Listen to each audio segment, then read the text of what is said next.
Dear students, I have come with a new chapter, Introduction to Index Numbers. Index numbers has got lot of practical importance, and we can relate this with the stock market index or the industrial production index, consumer price index. So that is the relevance of index numbers. And I'm going to give the introduction about index numbers, the theory concepts in this module. Now, if you see the introduction, index numbers are described as the barometers of economic activity. You know that if stock market index is moving up and down, we say that what is happening in the country or what is the economic activity happening, whether it's showing an increasing trend or whether it's showing a decreasing trend. So everywhere we use this consumer price index. This is related to wage computation, salary fixation. So we call it as the index numbers are the barometers of economic activity. Everywhere we use this.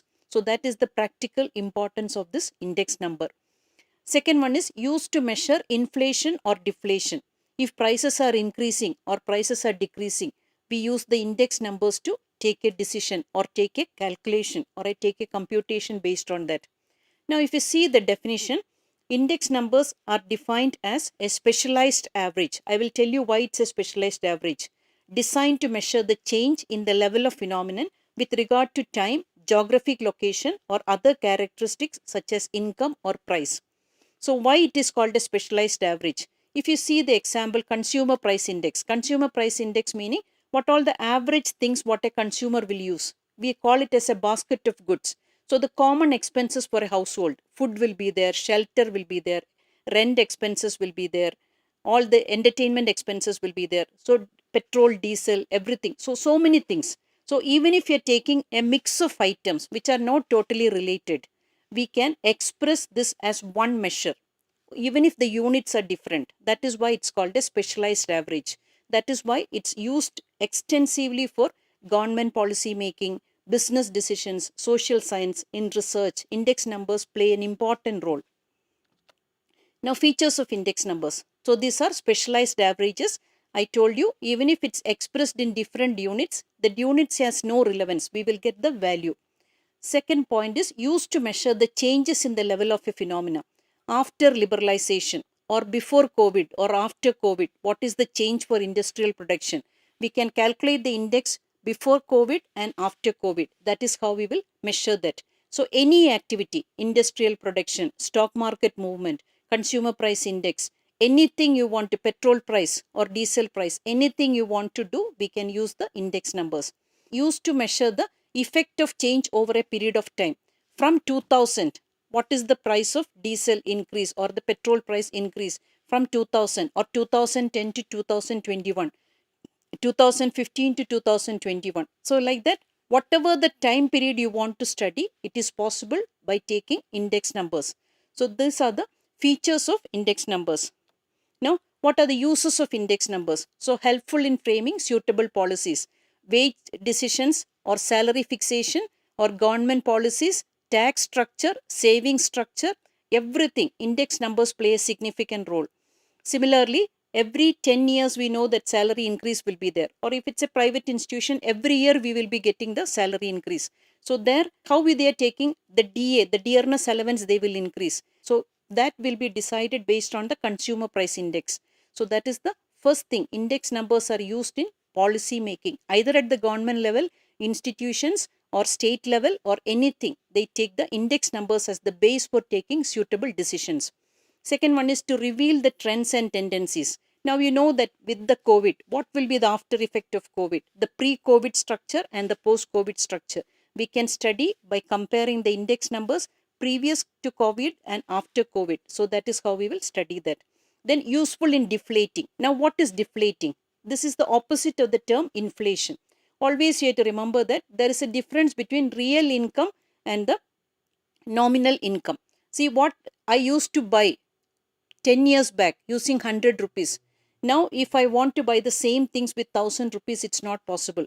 So, there is a difference. So, even if my salary has increased after 10 years, so whatever I used to buy 10 years back, I'm not going to get it now with the same amount of value. So, the real value and the nominal value we can use using the deflation. Either for inflation or for deflation, we can use the index numbers. Now, the problems in the construction of index numbers. So, when specialized averages, used in decision making. So we have to see that what are the problems. So first one is, what is the purpose of index? See, for example, if you want to construct a index for the rich families or middle income families or poor families, so we have three classifications. So that items used by the rich families will be different, the middle class families will be different, the below poverty line, that families will be different. So you have to see that what is the purpose of index, what you want to do with that. So then you have to include items what they are using. Rich families, what they are using will be different, middle income they will be different, and below poverty line will be different. Now second point is selection of base year. This is very important. See, you have to always, you have to compare with one year. See, for example, petrol and diesel prices, it's going to touch 100 rupees. So you want to see that what was the value in 2015. So 2015 to 2021, what is the increase? So you have to select one year as the base year. You know that Bombay Stock Exchange, 1986 is the base year. So one base year you have to select, that should be the normal year. It should not be affected with any landslide or any natural calamities. See, 2020 you cannot consider it as a base year because COVID has got its own impact in the base year. So 2020 we will not take as a base year for any comparison. Base year should be a normal year. So the 2020 we are not taking it as the normal year. And base year should not be too distant in the past. See, for example, petrol or diesel price 2021. You can compare with 2020 or 2019. So it should, if you there is no point in comparing with what was the diesel or petrol price in 2000. So it's after 21 years, definitely we can remember that there will be an increase. Next, you have to remember whether it's a fixed base or chain base. Fixed base meaning, see, like example, Bombay Stock Exchange 1986. That is the base. We have not changed that. So all the changes we are relating to 1986. Whereas chain base meaning, see, now we are in 2021. So the base year will be 2020. 2020 when we are calculating the index, the base year will be 2019. So the previous year always we will take it as the base year when you are using chain base. So chain base method will give you a more accurate result. It will be more useful for comparison. So you have to remember that fixed base meaning the base year will remain the same. The best example is the Bombay Stock Exchange. How you calculate? Now also we are taking 1986 is the base year. There is no change in that. Whereas chain base meaning we will always link with the previous year as the base year. Now selection of number of items is also important. So if you are calculating an index for the below poverty line families, there is no point in using or including items that car expenses or air condition expenses or expensive perfumes or expensive clothes, all this expensive smartphone, all this, there is no point in using that. See, whatever used by the below poverty line people, you have to include in the index. Price quotations are also important. See, when you're calculating an index, always you have to remember there are two types of price quotations we can take. One is wholesale price and one is retail price. See, as a consumer, when we go to the shop, we are getting at the retail price. Wholesale price will be always different. So when we are taking the quotation or when we are calculating the index, then you have to remember that always we have to take the retail price because we are calculating the index for the consumers.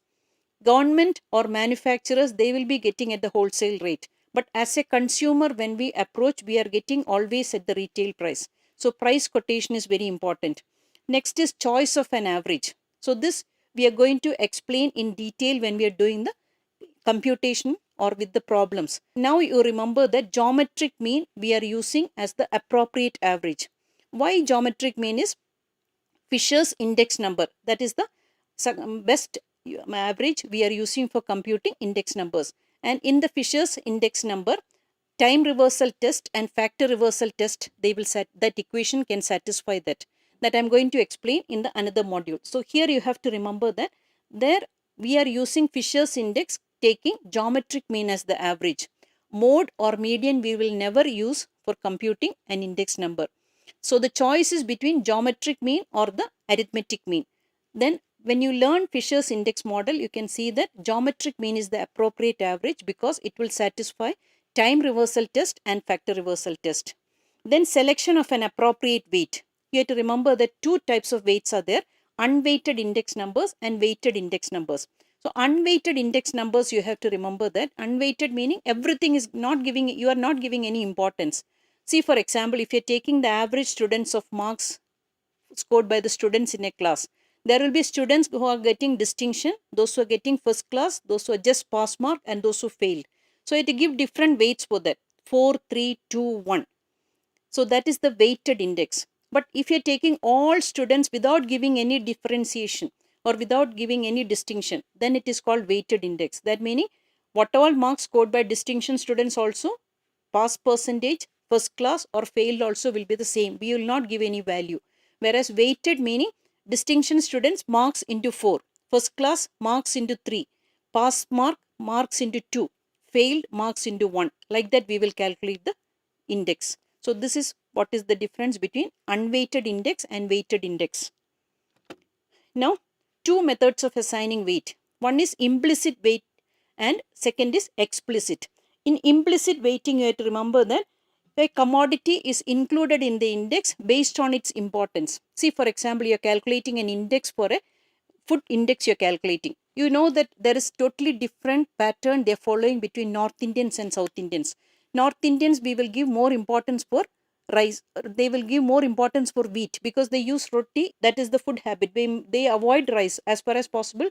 Whereas South Indians, what they will do, they will always use rice. So when you are giving weight for that index, for if you are calculating an index for North Indians, you have to remember that for wheat you have to give weight 2 and rice will be 1.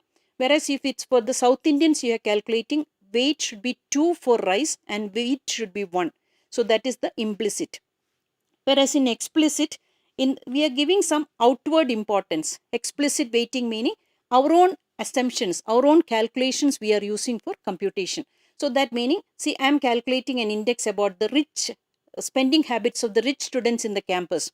That meaning they will be using smartphones, they will be coming in car. So that items I will give importance. Whereas if I'll take the index for an average student, then it will not be, I will not be including the expensive smartphones, expensive hotels they will visit. So their expenditure pattern, I will have an assumption. Based on that, I will assign the weights. So that is the difference between implicit weight and explicit weight. So implicit, definitely we know that there is difference. So how we are calculating for North Indian food habits and South Indian food habits, we are clearly distinguishing. Explicit is based on my experience, my calculation. I am giving certain importance. That is the explicit. Next point is weights are of two types: quantity weights and value weights. Quantity weight meaning quantity consumed, quantity produced, quantity distributed. We always denote this as the small q. Value weight meaning price into quantity, PQ. That is why when we will do the problems, I will explain this clearly. Value weight meaning price into quantity, whereas quantity weight meaning it's only the quantity produced or quantity consumed. So in Fisher's index, we are using the value weight, PQ. Now, selection of an appropriate formula is also important. There are different formulas, but we will be always using the Fisher's index because that is considered as the best method for computing index numbers, because it will satisfy time reversal test and factor reversal test. Now, the limitations of index numbers. Sampling errors are possible because if you are doing different samples, because some assumptions we are using, how I imagine or how I calculate for a below poverty line or high income family or middle income family, sampling errors are possible. And so that is one limitation. Second limitation is quality of the product remains same. So always you have to remember that we are making an assumption that quality of the product remains the same. The mobile phones we used 10 years back, now it's totally different. Or the printers we are using 10 years back, it's totally different. But always when we are calculating the index numbers, we assume that quality of the product remains same. So many inventions happen every day, and every day new products are coming in the market. We are not considering that when we are calculating an index number. Then specific index for specific purpose.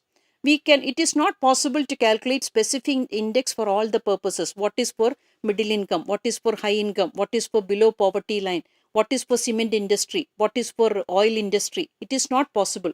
We make certain policy decisions based on the specific average or the specific index we calculate.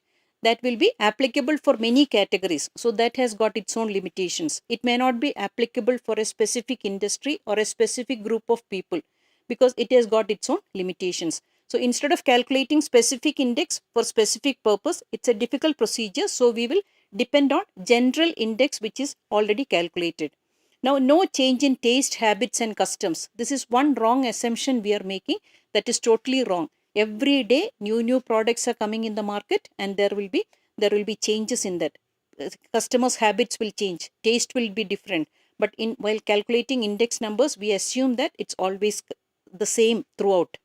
Now, various methods used for construction of index numbers. Different formulas are there, but always the different formulas will give different answers. So, we follow the Fisher's index number. Then, unreliable comparisons over longer periods. If you are comparing the petrol price from 2000 to 2021, it's not going to serve any purpose. Or industrial production from 2000 to 2021, it's not going to serve any purpose. Whereas 2021 to 2000 or 2000 to 2010, post liberalization, pre liberalization, like that you can compare for smaller periods, then you will get better results. Then it's always difficult to get a normal year. Something will happen every year. See, like 2020, it is the COVID. Sometimes it will be a big natural calamity. Sometimes it will be some landslide or anything like that. Something will happen, and that will, or sometimes it will be the stock market failure, or it will be the financial market failure. So, something like that, it's very difficult to point out one year as the normal year. So always when we calculate index numbers, we need a normal year for computation. So that is very difficult to say that this year is normal year. So that is another limitation. So this is what I want to explain. Thank you.